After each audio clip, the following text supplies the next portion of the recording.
Well, sometimes I look back and I just wonder, what were we thinking? What was I thinking? We went for a long, long period of time with no resources. And when I mean no resources, I mean no resources. People told us we were crazy to go all in.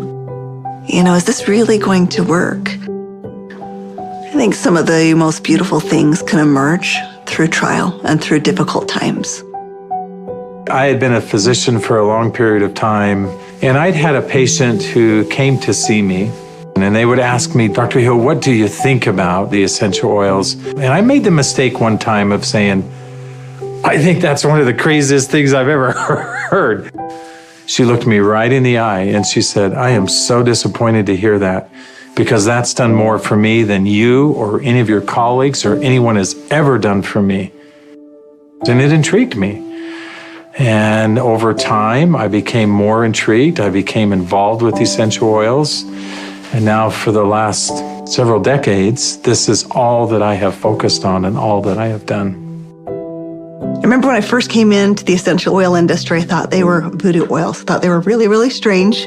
It wasn't long before I started using oils on my kids, and I was amazed at what I was able to do and how it empowered me as a mom to take charge of my family's healthcare. So I was a huge skeptic. Parents were educators. My father's a professor of physics.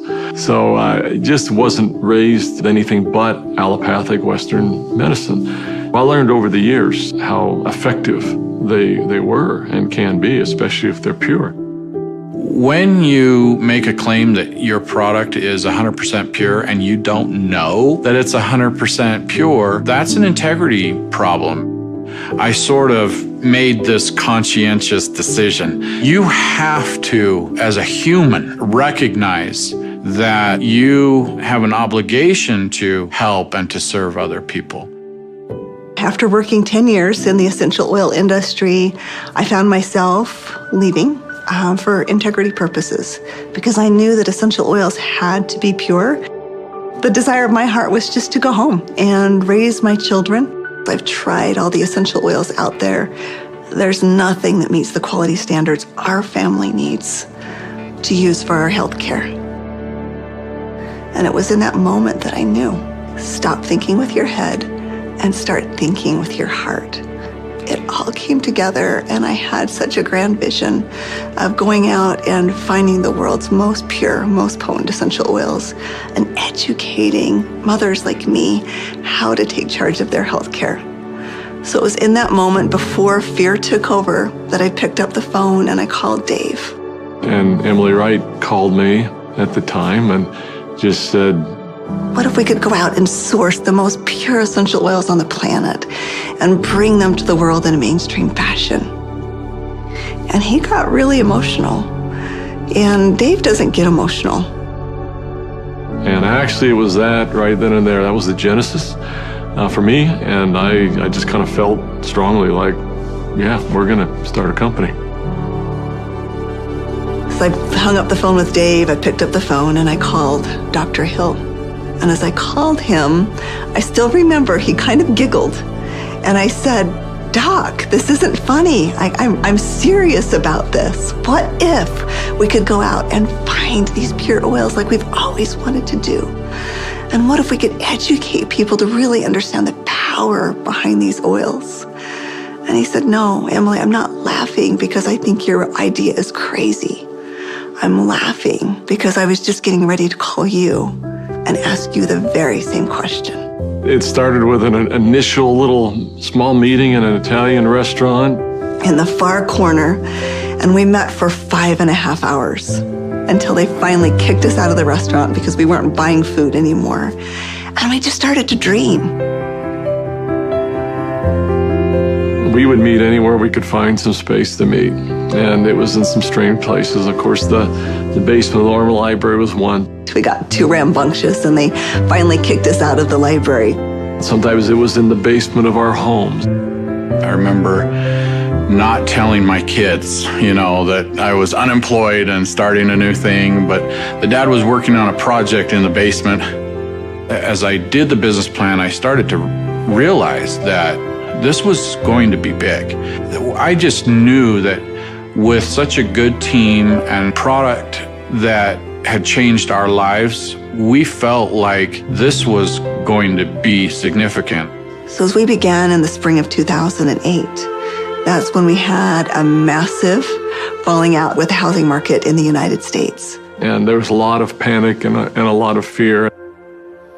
We looked at starting this company. The first thing you think is, I got to raise money. I've got to get capital. And we set out to do that initially. And actually ended up, the four of us, back in New York City, visiting with some very high-profile people. And as we gathered together that next morning at that conference table, and we've got, all of these Manhattan-style managers that are meeting with us, and they quizzed us for hours.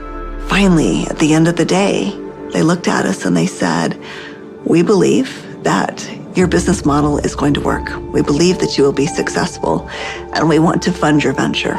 We'll give you $5 million. And we all, of course, felt extremely elated. They were willing to fund the company, but of course they were interested in 51% and control. And I just remember the feeling we had as we walked away from that conference table. And the four of us found ourselves in front of the Statue of Liberty. And I remember looking across the water. Almost as if on cue, as I recall, we all just grew somewhat silent. And as we looked out over the water, and I looked at the Statue of Liberty, what rang true to me is, we're doing this to give people freedom. And if we take their money, we can't make people free. And we can't make this dream that we have a reality, because they'll never allow us to bring the quality of essential oils that we know we have to have to light. Because they'll be looking for an exit strategy, they'll be looking for a return on their investment, and that can't be part of the equation. I remember standing right next to Dave Sterling, and Dave looked at me and in kind of a somewhat shocking way, he asked me, "How much money do you have, Doc?"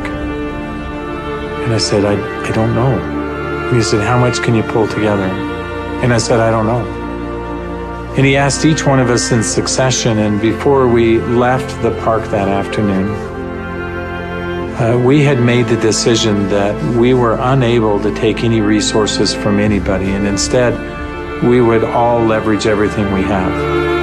We took the equity out of our homes, we cashed out 401ks, we liquidated everything we owned in order for this dream to come to fruition.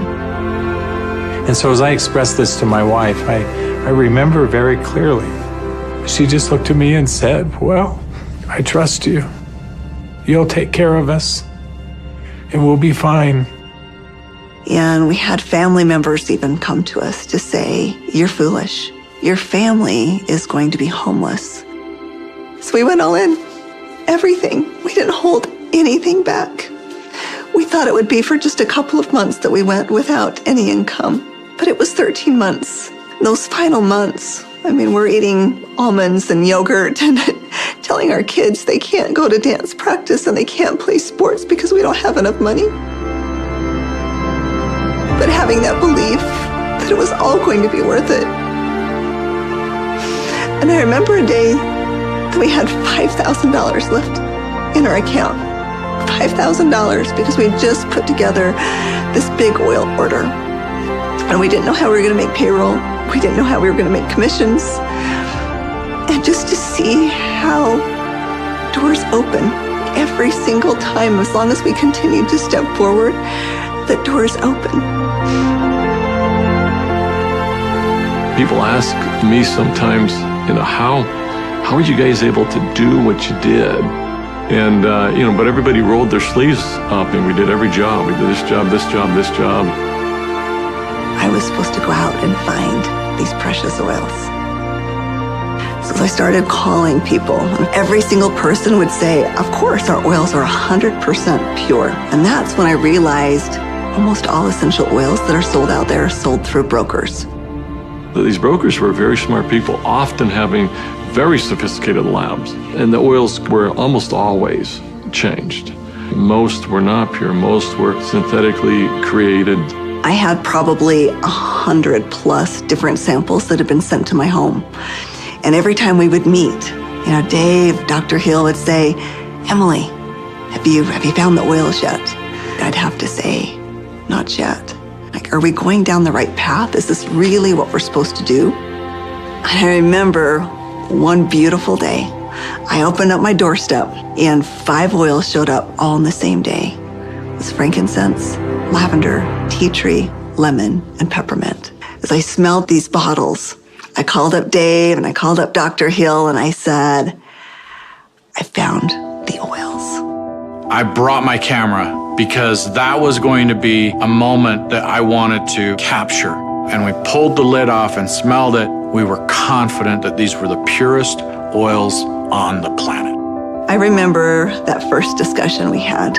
We talked about the culture of the company. What type of soul do we want doTERRA to have? And we realized that these oils are experiential. And we realized it had to be a person-to-person model. We had to bring people together. We've got to have a culture of giving back. We have to have a culture of caring. Locking arms with the people who are putting the seeds in the ground, who are harvesting these products. It's making sure that their needs are met. As I look back on it today with doTERRA, it's overwhelming to me to see the impact it is around the world. There was a lot of sacrifice, but again, those are days we look back on, with some pride. Sacrifice is a really important piece. Today, we've empowered nearly 8 million families all around the globe. We're now filling 315,000 bottles of oil every single day. And just to think about it on that scale just warms my heart, knowing that every single bottle is changing somebody's life on both sides of the bottle.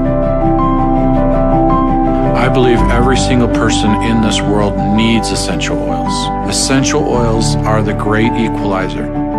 We have single-handedly changed the acceptance of essential oils in science and in medicine. We are so committed to this work. We are so humbled to be stewards of what nature has created so perfectly for us. And we're so grateful for all of our amazing employees, for all of our amazing wellness advocates, for all of our amazing customers all around the world. We haven't changed in our mission. We haven't changed in our purpose.